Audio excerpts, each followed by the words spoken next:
quote Beastie Boys. They had a 12-inch out called Cookie Puss, which was the weirdest record on the planet. I took the copy from DET, ironically enough, because there was 2 or 3 of them here at the time. I know. Rat Cage Records sent it to us. I remember there were a couple copies on the shelf because I had seen it after you left, And I took one copy because it had like Cookie Puss on one side and then a dub version on the other side. And I took it with me. And I said to Captain Roberts, I'm going to pound the crap out of these 2 records. It's called Cookie Puss and Blister in the Sun.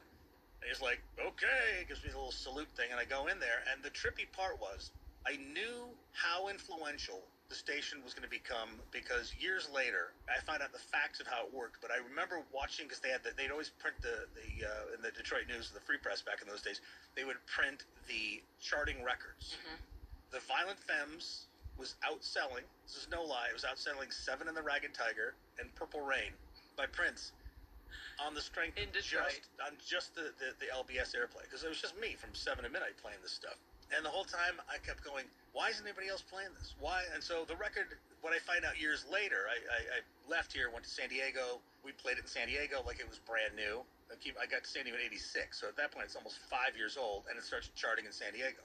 Years later, I meet this woman called Anna Statman, who signed the band, and she was waiting for them to finish the album. So she just released the demo tapes. So the first album that you know from the Violent Femmes is just their demo tapes, recorded by their manager, Mark Van Hecke, at a studio someplace in Milwaukee. And they put that out, and it went on to sell 1 million records. How do I know this? She calls me up one day, she goes, I've got something to send you. And I go like, what is it? She goes, we finally hit 1 million with the Violent Femmes. And this is in the mid-90s. Like 97, 98 all or something. All those years. And I'm thinking, gosh. Really? And she then tells me the story. And this is how weird the music business was in those days. Records were so small at that point, they printed up 10,000 copies of that album, and they sent them to all corners of America.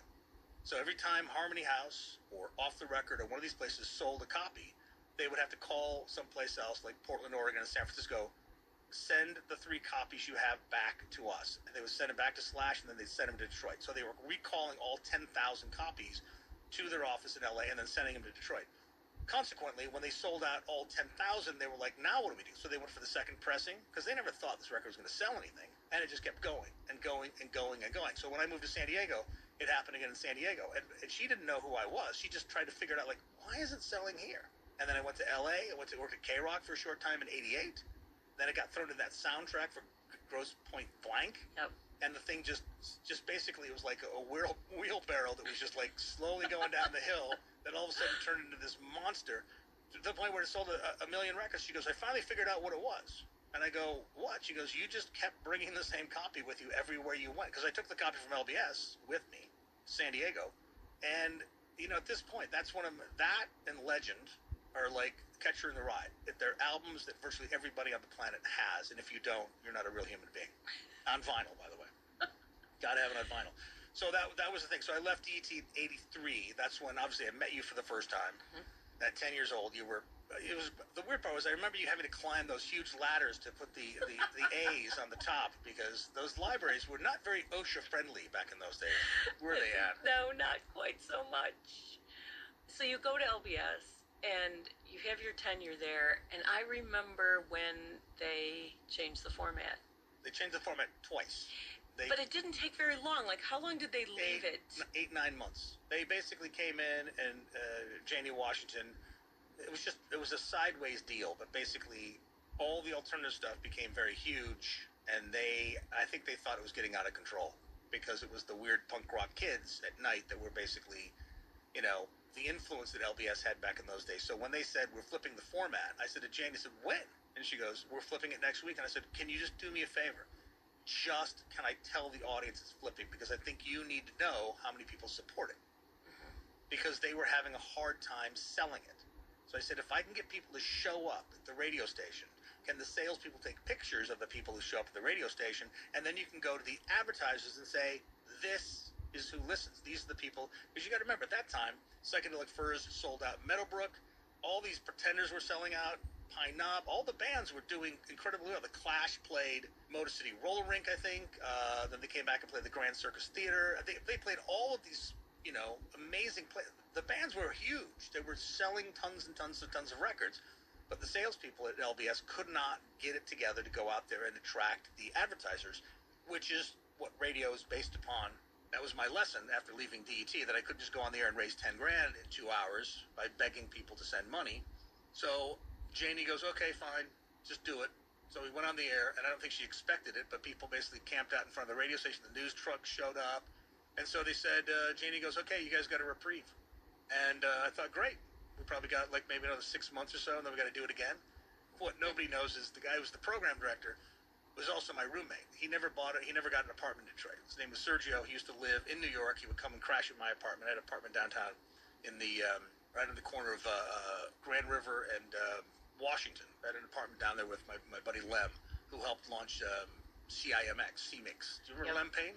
I remember Lem Payne because I was at the river across the hall, right, and Lem was selling both stations. Yeah, at Lem was my room. He originally sold Cadillacs at Seymour Cadillac, and he said he wanted a roommate. I wasn't making enough money to afford to live in that place, so he goes, "I'll pay the most of the rent. Just get me the shows." And I'm like, "Okay, I'll get you the shows." So Sergio would come in, and Sergio Dean would come in, and he would live in the upstairs living room, and both of us had bedrooms downstairs. He calls me up one day from the station at like 2 in the afternoon. He goes, I got good news and I got bad news. I go, what's the good news? He goes, I'll be home early for dinner. I go, what's the bad news? He goes, you're fired. And I'm like, what? You're firing me? And he's like, yeah, we're going to flip formats anyway. And I was like, this is great. So they didn't let us say goodbye the second time, flipped the format, and I sat there for probably, 2-3 months or so until Lee Arnold, who at that point was working at Wheels, and Doug Podell basically said, all right, we'll give you the overnight shift at Wheels. I think I was unemployed for about 4 or 5 months, I think. And that's when I kind of realized how much radio was just not what I expected, because I was playing Don Henley and Y&T and these bands, but they let me bring Radios in Motion back to do Sunday nights on Wheels, which was huge because the listenership of Wheels was phenomenal at that point. Right. I don't know if you know, it stood for We Love Led Zeppelin. And you and you got to play whatever you wanted. Did they let you when you did Sunday? Show. Yeah, on the Sunday show. And then that leads to the fact that the Beastie Boys came by LBS when they played Todd's. Mm-hmm. I believe they played Todd's. They played St. Andrews. I'm trying to remember which one it was. Kenny Wagner booked the show, flew them in, paid them $500. And then they came back again when I was at Wheels, opening for Madonna, and they came by the station. And I remember hearing the Beastie Boys opening for Madonna, and I thought, this is interesting. Well, but think about it this way. Here's your connection again. Madonna's brothers and sisters still lived here. Mm-hmm. The Beasties were freaking massive in Detroit, and she always had her connections here. So they're a New York band, and she'd obviously seen them on the scene there and thought, well, I'll just bring these guys because they're going to be much better than any whatever band. And the Beasties upset every single teenage girl on the planet because they came out there grabbing their crotches before anybody was grabbing crotches, and freaked out every 12, 13-year-old little girl. Actually, probably didn't freak out the girls. Probably freaked out the girls' mothers because there you go. Because they were like, what is going on here? And they came by on that tour. They came by LBS, hung out, and then I left LBS, I don't know, a year and a half into it, and then that's when I worked for Jim Harper for a very short time at DTX, so it was back on the old ABX frequency. More stories with Mike Halloran are coming up next here on 1019 WDET. When you give to WDET, you bring inspiring conversations to life, like this interview with Detroit blues musician Robert Jones.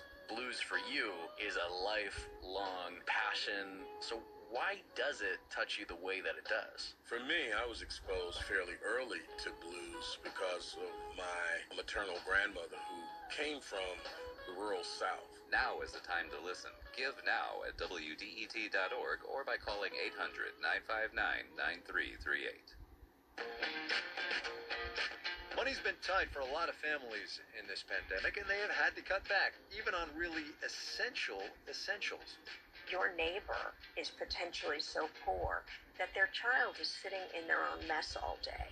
I'm Kai Resdal, Diaper Banks, trying to keep up with surging demand. We'll have the rest of the day's business news, the numbers from Wall Street as well, next time on Marketplace. Marketplace, this evening at 6 on 1019 WDET. Next time on Detroit Today, Congresswoman Alyssa Slotkin will join us to talk about her new role as chairwoman of the House Intelligence Committee. She'll also talk to us about domestic terrorism threats in 2021. Tonight at 7 on 1019 WDET.